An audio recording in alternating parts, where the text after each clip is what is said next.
celular. Na aula de hoje falaremos a respeito da respiração celular aeróbica. Primeiramente, vamos entender a ideia de metabolismo, né? Então, o metabolismo ele é um conjunto de reações químicas que ocorrem da interação entre as diferentes moléculas, né, que se encontram dentro de uma célula de um organismo. Isso é denominado metabolismo. Com base nesses processos metabólicos, então, que vai ocorrer o controle dos recursos energéticos das células, né, garantindo, então, o seu equilíbrio químico. Os recursos materiais dessas células são as moléculas, as organelas e as estruturas que compõem e que precisam ser repostas ou controladas constantemente. Já os recursos energéticos, tá, eles estão associados à energia, que pode existir em diferentes formas e precisa ser transformada no interior das células, sendo fundamental para que os processos metabólicos aconteçam. Inicialmente, vamos entender aqui a ideia de reações endergônicas e exergônicas, tá? Então, nas reações químicas, ocorre mudança em um ou mais compostos, que são denominados reagentes, que formam, então, outros tipos de compostos, que são chamados de produtos. Se durante a formação de novos produtos nós tivermos liberação de energia, nós temos, então, uma reação exergônica. Os processos de respiração celular aeróbica, né, e de fermentação são exemplos clássicos, né, de reações exergônicas. Já quando ocorre a absorção de energia do ambiente, a qual é armazenada nas ligações químicas da molécula do novo produto que está sendo formado, nós temos então uma reação do tipo endergônica. A fotossíntese é um exemplo clássico dessa reação.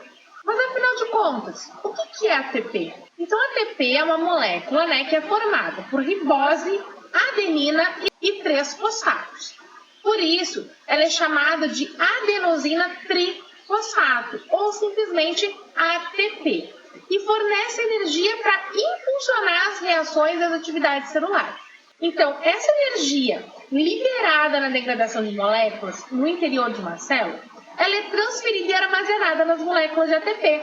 Para liberar essa energia contida no ATP, a ligação de um dos grupos fosfatos do ATP é quebrada por hidrólise, formando o ADP, de fosfato. A hidrólise do ATP, tá, é uma reação exergônica e a energia liberada é utilizada nas atividades do metabolismo celular. Nesse processo, né, que a gente denomina fosforilação, o grupo fosfato ele vai ser transferido para uma das moléculas reagentes, que é fosforilado.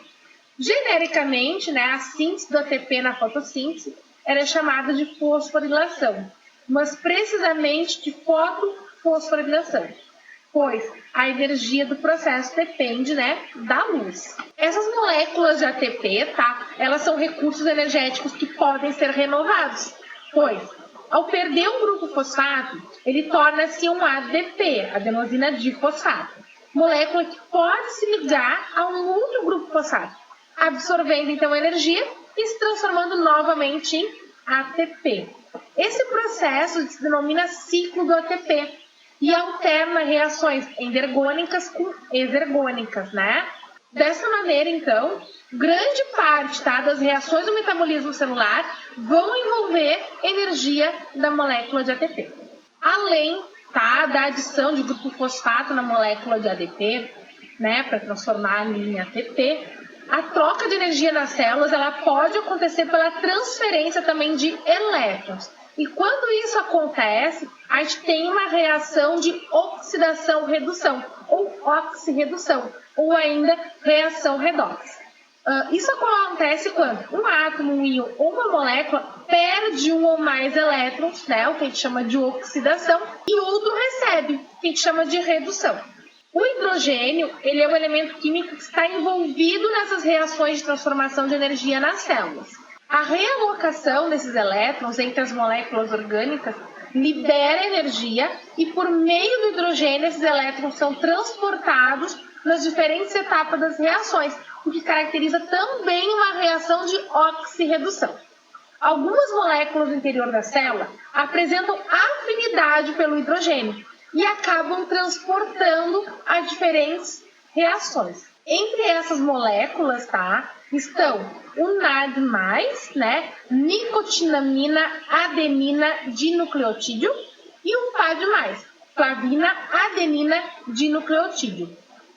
Essas substâncias passam da forma oxidada, NAD+, e FAD+, para a reduzida, NADH, FADH. As reações de oxidação e redução dessas moléculas são reversíveis e elas podem participar de novos ciclos redondos. Então, assim, o metabolismo energético, tá, ele vai depender de vários processos, como a captação de energia pela fotossíntese, o armazenamento nos alimentos e sua utilização pelas células dos próprios organismos fotossintetizantes, bem como pelas células dos organismos heterotróficos, né, para a realização das funções vitais.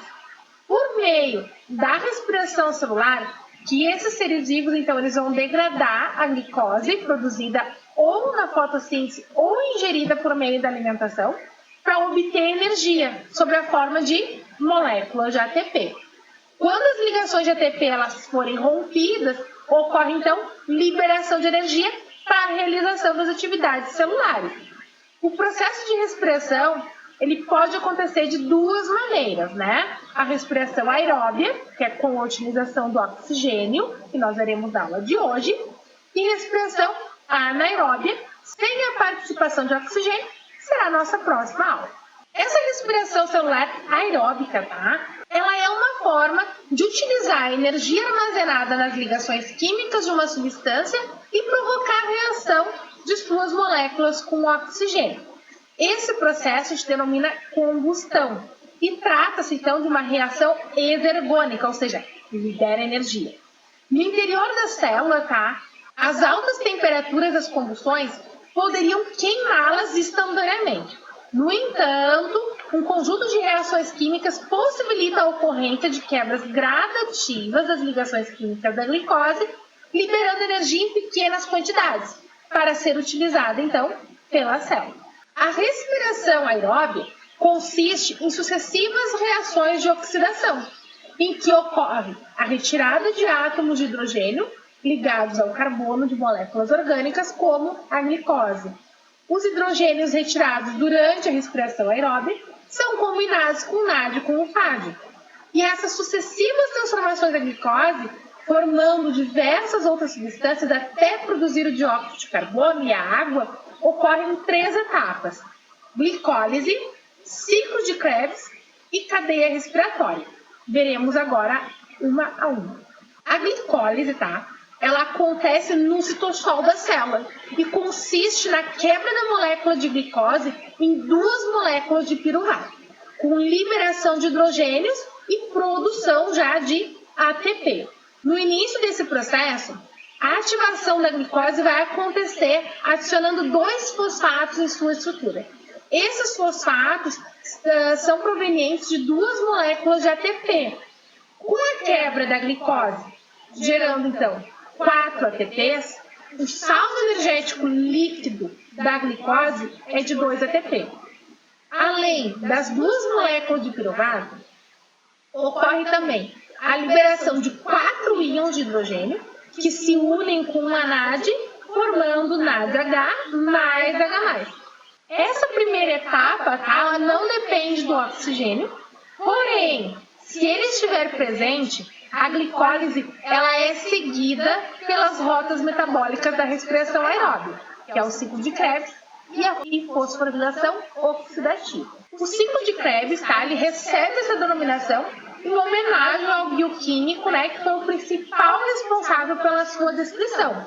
Ele também pode ser chamado de ciclo do ácido cítrico, tá, porque ele se caracteriza por uma série de reações que ocorrem lá no interior da matriz mitocondrial, nos seres eucariontes e no citossol, nos seres procariontes, tá?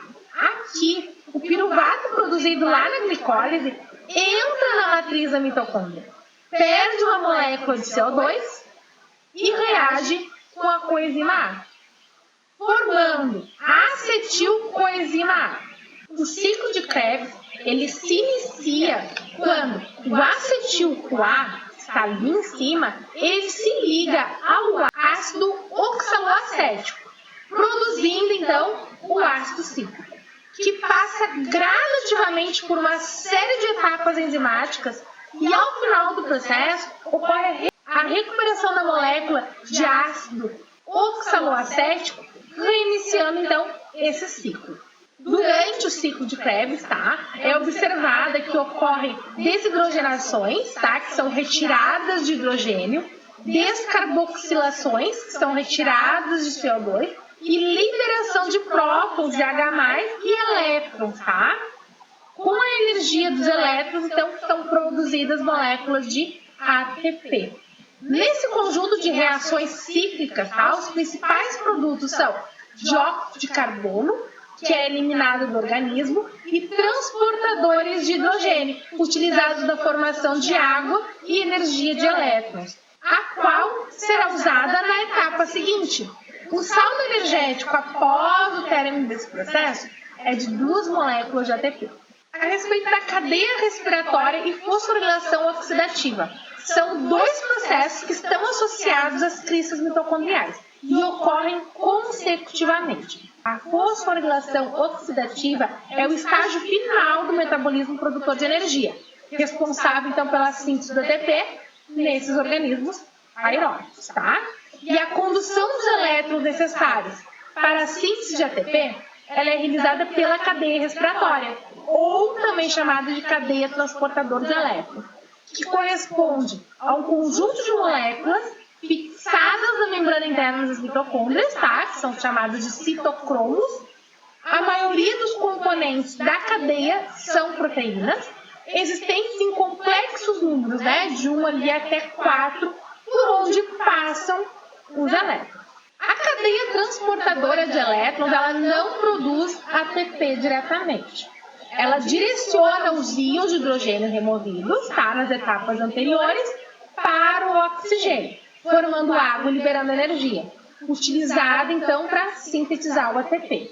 A energia liberada gradativamente pelos elétrons durante a sua transferência até o oxigênio é utilizada na produção de ATP, em um processo denominado de fosforilação oxidativa, porque o último agente oxidante é o oxigênio. Durante o trajeto dos elétrons pela cadeia respiratória, tem liberação da energia utilizada na produção de aproximadamente 30 moléculas de ATP. Então, assim, a função geral da respiração aeróbia é a transferência de energia da quebra da glicólise para a síntese de ATP. Considerando as atividades energéticas celulares, cada molécula de glicose que inicia a respiração celular aeróbia é capaz de produzir até 38 moléculas de ATP, somando-se então as 3 etapas do processo aeróbico. Espero ter auxiliado vocês na compreensão da respiração celular aeróbia, não tendo consumido muitos ATPs de vocês. Até a próxima. Tchau!